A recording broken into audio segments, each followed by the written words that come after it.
Saudara, kontestasi Pilpres 2024 sudah di depan mata. Para capres-cawapres pun tengah sibuk menyiapkan strategi untuk mendulang suara. Salah satu yang menjadi pos pertarungan untuk mendulang suara adalah Jawa Tengah.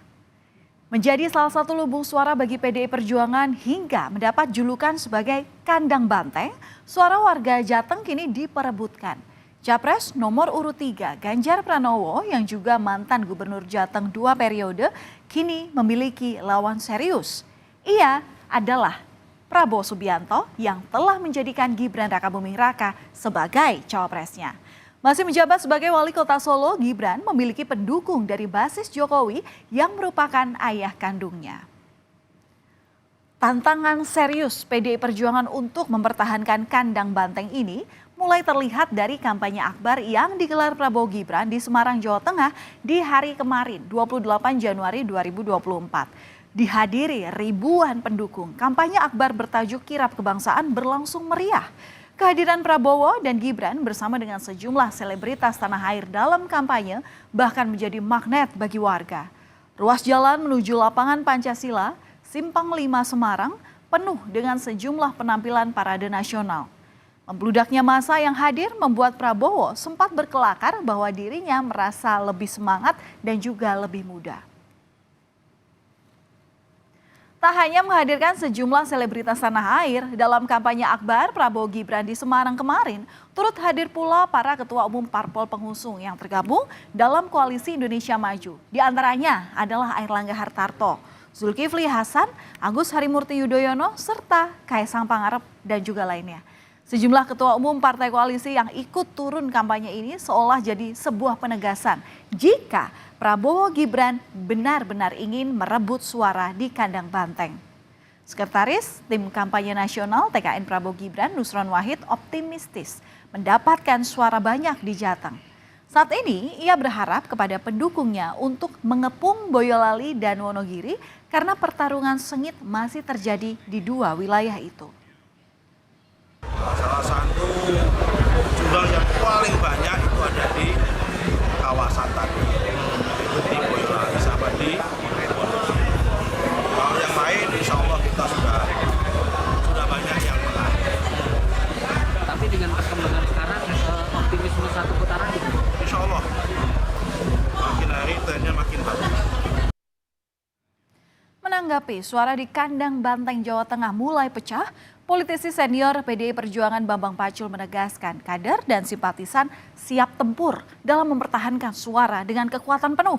Bambang Pacul bahkan yakin suara di kandang banteng Jawa Tengah tetap aman untuk Pileg dan Pilpres. Ia optimistis suara untuk Ganjar Mahfud di Jawa Tengah akan lebih banyak. Aman. Untuk Jawa Tengah gimana Bapak? Jawa Tengah, oke. Yang perlu diketahui kami akan bertempur untuk 03, untuk Pileg dan Pilpres full kapasitas. Jos! Targetnya berapa Pak?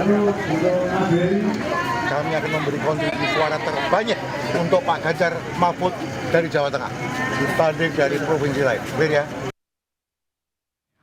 Di sisi lain, Capres nomor urut 3 Ganjar Pranowo mengakui jika Jawa Tengah ini memang menjadi daerah yang seksi bagi partai politik untuk meraih suara, mengingat dikenal sebagai kandang banteng. Namun Ganjar juga mengingatkan bahwa suara PDIP di Jateng sangat kokoh.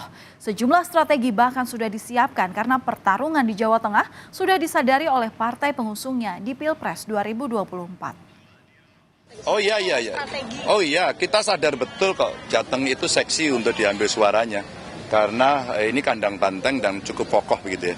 Maka pasti orang pengen mengambil banteng-bantengnya begitu. Strategi mempertahankan basis pemilih? Oh tentu saja semua sudah bergerak sekarang. Kalau di internal kami namanya 3 pilar. 3 pilar itu ada di struktural, ada di legislatif dan eksekutif. Kerja keras dan kerja ekstra saat ini memang harus dilakukan oleh kubu pendukung Ganjar Pranowo Mahfud MD untuk mempertahankan suara di kandang banteng. Bagaimana tidak, bayang-bayang nama besar Jokowi menjadi tantangan tersendiri. Apalagi Jokowi akhir-akhir ini juga rajin belusukan di Jawa Tengah. Jokowi bahkan sudah berada di Yogyakarta sehari sebelum kampanye Ganjar Mahfud. Entah sengaja atau tidak, namun saat dikonfirmasi, Presiden Jokowi pun kembali membantah bahwa dirinya membuntuti Ganjar.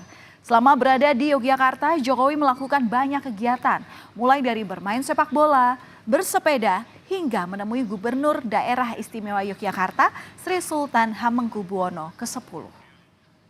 Kita ini di Sleman, dan ini kan main bola untuk menyambut besok pertandingan Indonesia Australia di Qatar. Tidak ada hubungannya dengan politik, ya. Sebetulnya kegiatan Presiden Jokowi di Jawa Tengah dan Daerah Istimewa Yogyakarta sudah berlangsung selama sepekan terakhir. Dimulai dari hari Senin 22 Januari 2024, Jokowi ini berkunjung ke Salatiga untuk memastikan penyaluran bantuan pangan cadangan beras. Selanjutnya Presiden Jokowi ke Magelang untuk membagikan bantuan program Indonesia Pintar kepada para siswa. Dan di hari yang sama, Jokowi kemudian melanjutkan kunjungannya ke kabupaten untuk menyerahkan sertifikat tanah masyarakat yang tinggal di Kabupaten Wonosobo, Kabupaten Purworejo, dan Kabupaten Kebumen. Tak sampai di situ saja, saudara, pada tanggal 22 Januari 2024 atau hari berikutnya, Jokowi juga berkegiatan di Blora, Sragen, serta di Grobogan. Kemudian selesai dari Jawa Tengah, pada akhir pekan kemarin Jokowi berkegiatan di Yogyakarta. Tepatnya pada hari Sabtu sore 27 Januari 2024, Presiden Jokowi bermain sepak bola bersama anak-anak di lapangan Gamplong di Kabupaten Sleman. Pada minggu paginya Jokowi kemudian lanjut goes atau bersepeda dan sarapan bersama dengan Ketua Umum Partai Demokrat Agus Harimurti Yudhoyono. Selanjutnya di siang hari, Jokowi menemui Sri Sultan Hamengkubuwono ke-10. Tak cuma kunjungan kerja saat di Kabupaten Grobogan, Jawa Tengah, Jokowi sempat menyoroti pembangunan jalan nasional di wilayah Grobogan, Blora. Presiden Joko Widodo mengkritik pembangunan jalan Solo Purwodadi yang tak kunjung selesai meski sudah dikerjakan bertahun-tahun. Sebagai mantan Gubernur Jawa Tengah, Capres nomor urut 3 Ganjar Pranowo langsung angkat bicara.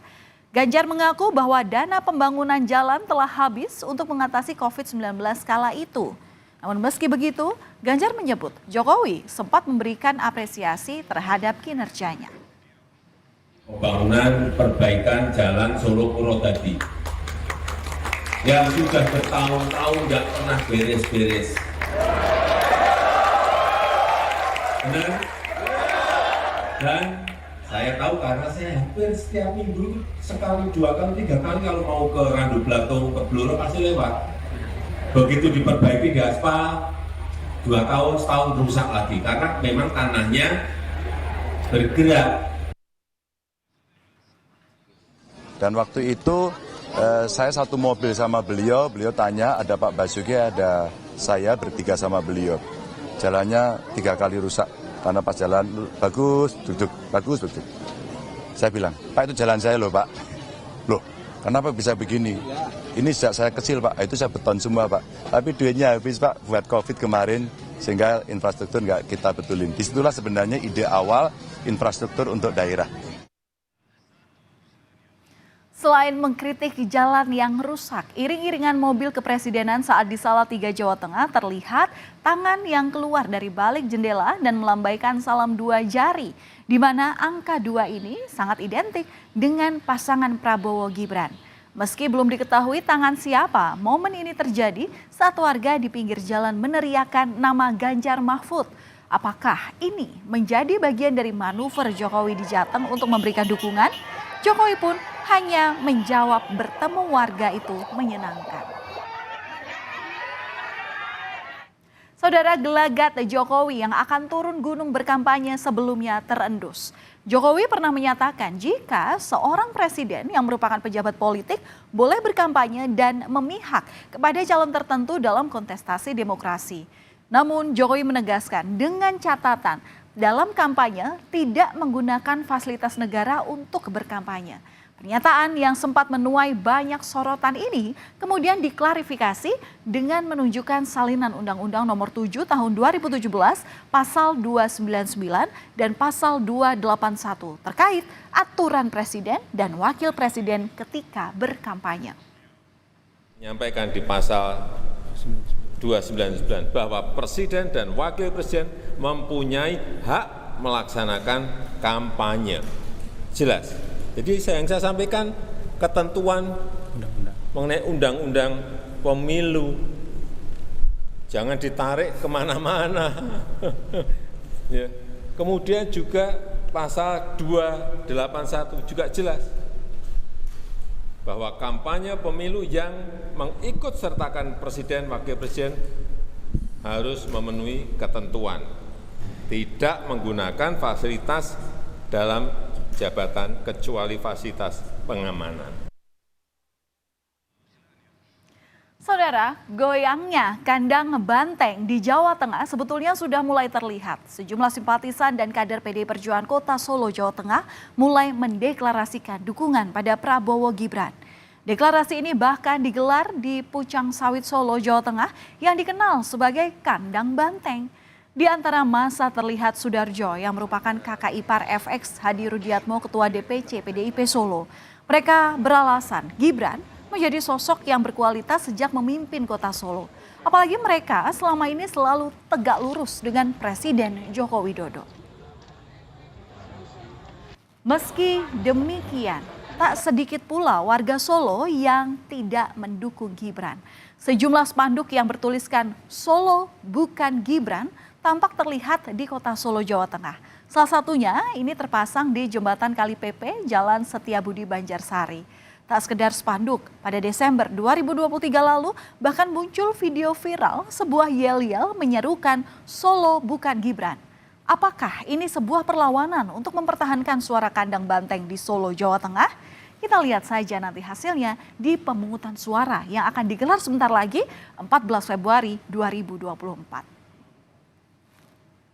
Kemudian melihat dinamika ini, pengamat politik Universitas Al-Azhar Ujang Komarudin mengatakan bahwa gempuran di kandang banteng memang sedang terjadi. Bahkan Jokowi's Effect di kandang banteng Jawa Tengah malah menguntungkan elektoral ke paslon nomor 2 Prabowo Gibran. Tentu untuk menjaga kandang banteng di Jawa Tengah, kubu Ganjar Mahfud harus bertempur habis-habisan. Pasalnya, jika ada ceruk suara yang terlepas, maka basis suara yang lain akan sulit dipertahankan.